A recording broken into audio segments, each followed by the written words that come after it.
রাস্তার পাশেই বিক্রি হচ্ছে পাকিস্তানি পেশোয়ারি বিফ। ঘিয়ে ভাজা এই পেশোয়ারি বিফের ঘ্রাণে আপনি পাগল হয়ে যাবেন।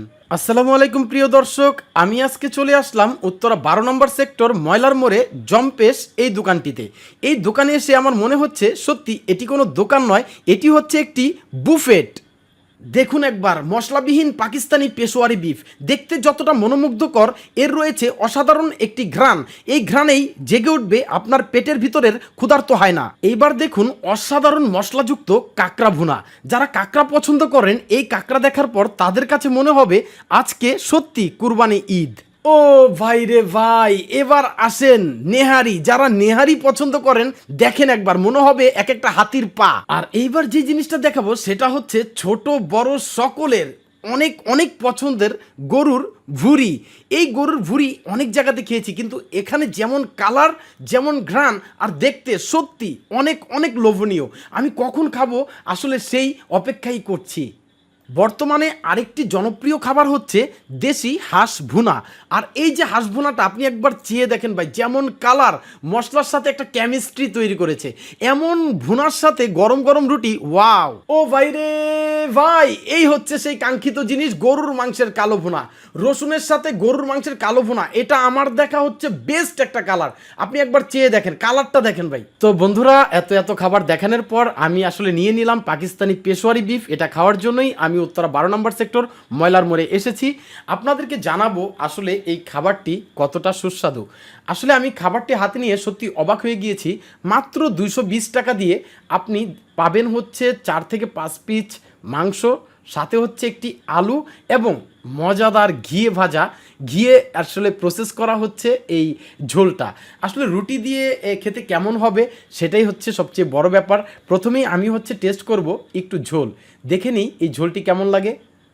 Wow, just a greater guys. আপনাকে দেখাচ্ছি যে মাংসটা, আপনি দেখেন এই যে মাংসটা কি পরিমাণে সফট। জাস্ট খালি আমি ধরেছি আর সাথে সাথেই কিন্তু আপনার একদম ঝরঝরে হয়ে গিয়েছে। আসলে ঘি দিয়ে এমনভাবে এটাকে রান্না করা হয়েছে, প্রত্যেকটা পিস এবং প্রত্যেকটা জিনিস এত সুন্দর সফট, মানে আপনার কামড়ে আপনার মুখের ভিতরে মানে মনে হয় যে ও একটা মানে মানে একটা কেমিস্ট্রি তৈরি করবে। এত মজার একটা ব্যাপার। আসলে আলুটাও খুবই মজার, আমি একটু খেয়ে দেখি। শুনেছি যেরকম এই পেশোয়ারি বিফের আলুগুলো যতটা মজা হয়, এটা আসলে ঠিক ওই লেভেলেরই মজা লেগেছে। আর সবচেয়ে মজা লেগেছে আমার হচ্ছে এই যে মাংসটা ধরা মাত্রই যখন একদম ঝরঝরে হয়ে গিয়েছে, এটার সাথে যখন ঘিগুলো আসলে মিক্সড অবস্থায় আমি মুখে নিয়েছি, সত্যি খুবই খুবই অসাধারণ। আমি আসলে 10-এর ভিতরে 10 দেব, কেননা এই খাবারটি রাস্তার পাশে, যেখানে কিনা নামি দামি রেস্টুরেন্টগুলোতে অনেক দাম দিয়ে খেতে হয়, রাস্তার পাশে যেহেতু এই খাবারটি পরিবেশন করা হচ্ছে, সত্যি আমার সন্দেহ ছিল আসলে গুণগত মান কতটুকু থাকবে। কিন্তু আমি আপনাকে বলবো যে এটার গুণগত মান 100% ঠিক আছে। আমি অন্যান্য অনেক জায়গাতে খেয়েছি পেশোয়ারি বিফ, বরং আমি বলবো অন্যান্য জায়গার থেকেও এই খাবারটা আসলে অনেক অনেক অনেক টেস্টি ছিল, অনেক টেস্টি ছিল। সো আমি যে আজকে উত্তরা 12 নম্বর সেক্টর ময়লার মোড়ে জম্পেশের এই বুফেট, আসলে তথাকথিত নাম আমি দিয়েছি, কেননা বুফেট দেওয়ার নামটা কিন্তু আপনারা জানেন। আপনাদেরকে একটু কালারটা দেখাই, দেখেন এখানে দেওয়া হয়েছে কিন্তু কিছু আদা, এরপরে হচ্ছে ধনেপাতা, এরপরে হচ্ছে আপনার মরিচ কুচি। যারা ঝাল পছন্দ করেন তারা কিন্তু একটু মরিচ নিয়ে নিতে পারেন।